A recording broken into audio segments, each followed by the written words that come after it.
Good morning. It's Wednesday, April 22nd. I'm Pastor Rusty. This is your daily inspo. Well, as we continue on down in Matthew on this glorious day, I hope you're able to get outside and get a little vitamin D and stir around a little bit. It's going to make you feel better. Being locked up all the time is hard for you. So, just a little quick Bible study as we go forward this morning. Considering that we're still in the Sermon on the Mount, and that's what we're walking through during daily inspos right now. We get to the point where Jesus comes and he starts talking about divorce. And he says, it was also said, whoever divorces his wife, let him give her a certificate of divorce. But I say to you that anyone who divorces his wife, except on the grounds of infidelity, unchastity, or adultery, causes her to commit adultery. And whoever marries a divorced woman commits adultery. Well, let's just stop right there. We have to take into account everything that Jesus is saying. This fabulous Sermon on the Mount, if you read it from beginning to end, the entire sermon takes about 10 minutes. It's not a long sermon. We modern preachers maybe could learn a thing or two from Christ. Of course, what we say versus what he says, it takes us forever just to talk about what he said. His is so power-packed. So let's consider this. 9 times in the book of Matthew, it is said this way: it is written. 8 of those times, Jesus Christ himself said, it is written. So the establishment of Scripture in Jesus' mind is not the question here.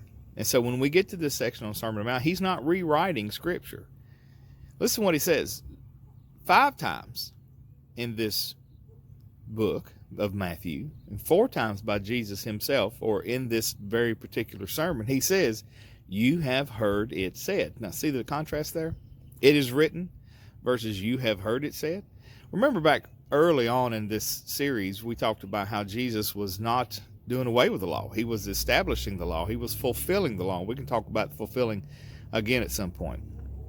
What he's referring to is, remember he said, your righteousness must exceed that of the scribes and the Pharisees. And then he goes directly into these contrasting statements. You have heard it said. Who was saying it? Well, it was the scribes and the Pharisees. It was the people in that day who were retelling and putting their own twist on the law. What was allowed, what wasn't allowed. They were looking for ways to be as close to the law without breaking it as possible, because they didn't want to break the law because they thought they were living righteously.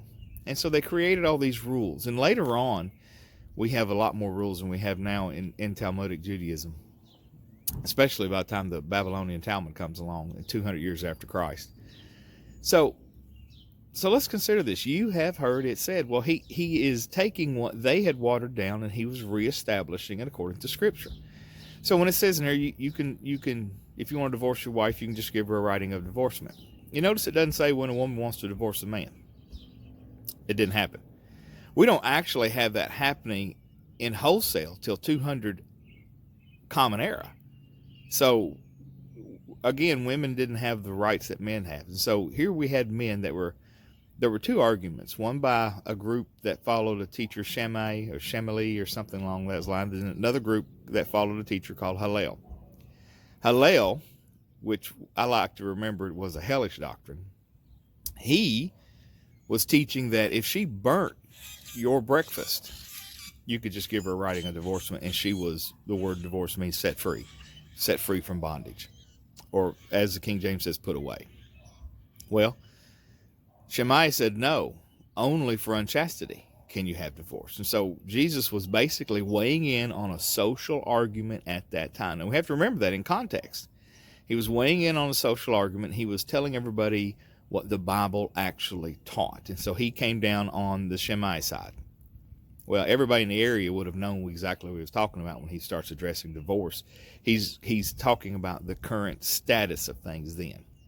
That being said, marriage is not anything that we should enter into lightly. It is something that we should be committed to. And so we have all these provisions in Scripture for how to treat your wife. And, oh, by the way, how to treat your wives. See, here's another thing. Men could have multiple wives. You notice it goes on down and says that if he puts her away, the assumption is if she marries again, she commits adultery. Now, the moment she committed adultery, her first marriage was ended, even if it was a farce of a divorce, correct? So it's not like she's a continual adulteress. Then it says the man that marries her commits adultery. Well, that's an interesting thing because, see, men couldn't commit adultery against their wives unless the only way a man could commit adultery was if he was with another man's wife. If a man who was married was with an unmarried, unbetrothed young lady, it wasn't considered adultery. That weighs in on our thoughts on this passage as well. See, they looked at things completely differently than we do today. Now, I believe the Bible taught monogamy as God's perfect plan all along. But at the same time, in the law, God made room for men to have multiple wives. He told them in the law how to treat their multiple wives. So we've got to have all of this working in our brain. When we sit down in the middle of a sermon, in the middle of what Jesus is actually doing, if we consider that he's talking to the scribes and the Pharisees who thought they were righteous, and Jesus had previously said, unless your righteousness is above these guys. And then he goes on and says, let me show you where they're failing. And he gives these 4 times or 6 times where he says, you have heard it said, but I say. So when it comes down to the argument of divorce, we live in a society today where we have throwaway marriages. That's a shame. But I've also sat in the living room with a young lady who had been told by pastors and told by people of the church because she was divorced, she was useless. Now, they probably didn't say it in those words, but that's how it came across. She couldn't serve in the church, she couldn't work in the church, and she loved the Lord.